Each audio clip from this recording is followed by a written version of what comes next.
Rylee, she was born the summer of 2017, the first day of mini camp for the Seahawks.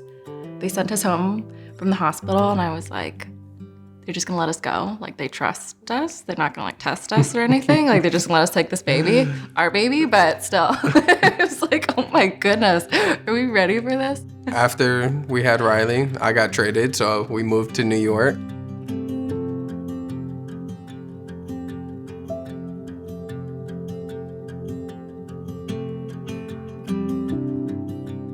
Staying in the hospital for about a week and meeting with doctor after doctor who's just there to, we don't know what's wrong with your daughter, but hopefully we get some answers soon. We met in this conference room with every single specialist that had worked with Rylee while we were there that week. And we walked in and they sat down, and the way that they started the conversation was like, you know, you thought you had a healthy baby up until this point.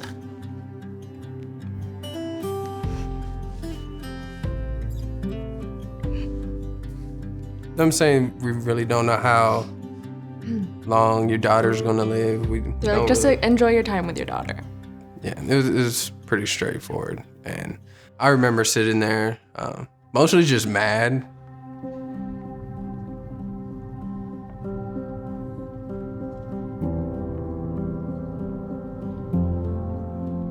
With mitochondrial disease, along comes developmental delays. Doctors barely know about it because there's, which we found out, less than 20 cases documented in the entire world. Kindering's been a huge help of, being able to guide us through this whole process.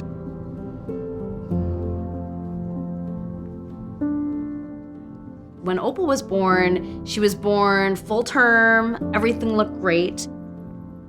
We learned that she needed to have some surgery on her bowel 3 days after she was born. This was definitely a surprise to us, something we were not expecting.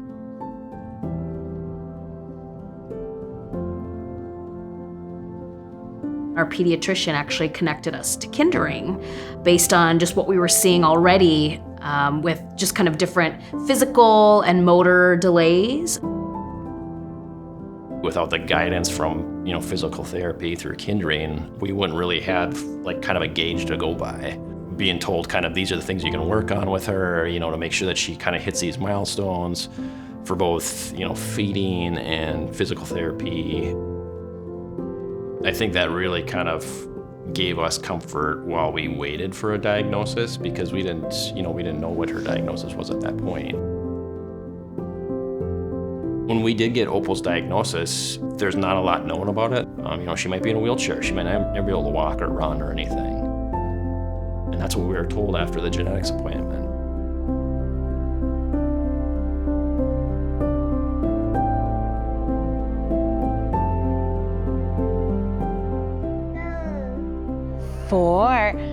One thing that I've noticed lately is when you give her the power, like, how many do you want? She goes through all of her numbers. 5, look. So she'll be like, 9. Rachel is Rylee's speech therapist, and Rylee loves her. Eyes. She's been responding to these choices really well. I think it's good that it gives it like a model, so you guys can say the word for her, and then she's able to repeat it, but then she's also individually making the choice. Okay, what's next? Do we do hair or the mouth? Teeth? Let me see your teeth. Cheese. Sometimes when Rylee throws her tantrums, it's just kind of a built-up frustration for her because she doesn't really know how to communicate. To voice what she wants, what it is that's making her upset. Okay. Rachel's been great on giving Rylee choices, whether she wants this or that, and Rylee communicating exactly what she wants. Toast. We've seen some really great progress. Yay! I think Kindering really earned my trust with their holistic approach. They not only know my child, but they know us as a family. They know how we operate. They know the rhythms of our house. They're looking at everything from physical attributes to anything that can impact that, whether that's eating, speech, physicality, cognitive abilities. That's where Kindering really helps to close the loop and bring it all together in a way that parents can understand it. Her being able to crawl and then now walk, starting to run, probably faster than she can because she falls over quite a bit, but she gets right back up. Yeah. It's been really great. So we talk a lot about going up and down hills because we know those are harder for Opal. So strength for going up and muscle control for going down. Whoa. Oh, you're gonna go down? We just joked earlier today that Opal says 3 names. She says Mom, Dad, and Molly, which is her physical therapist. Sometimes after Opal's physical therapy session, she would come home, she would actually start doing her exercises, like whether it's like up, down, and she would basically copy exactly what Molly was working with her on earlier that day. Looking good. Okay, you need 2 hands. 2 hands, please. Wow, that's skill. Now she can do it while holding a cracker. Good job, Opal.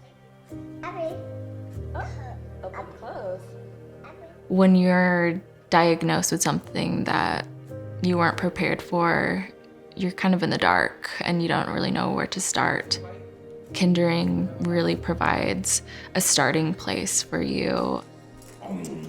We've literally celebrated every Everything. single little thing. Yeah. And it was important for us because literally at the beginning, we had no clue how long she was going to live, whether she was going to be able to walk, whether she was going to be able to stand up or even crawl. So every milestone that she crossed, we definitely celebrated fully, and she loves the praise. I think one of our biggest wins is, Opal is walking, she is talking, she is so social and is just a genuinely happy child. Wow! Woohoo! High five! I don't know where Opal would get to by 3 without the support from Kindering. There's just so much knowledge. It's really kind of the knowledge sharing. The therapy is huge for her, but it's also teaching us kind of like what can we do like on a daily basis. They're really helping to build the foundation of your child's life. It's so important that every child has an equal opportunity to reach their potential, whatever that might be. I just think it's in everyone's vested interest to make Kindering the best it can be for everybody. They close gaps, that's what they do. We've seen it in our child's development, from our expectations of what was possible to what is now possible. It's amazing.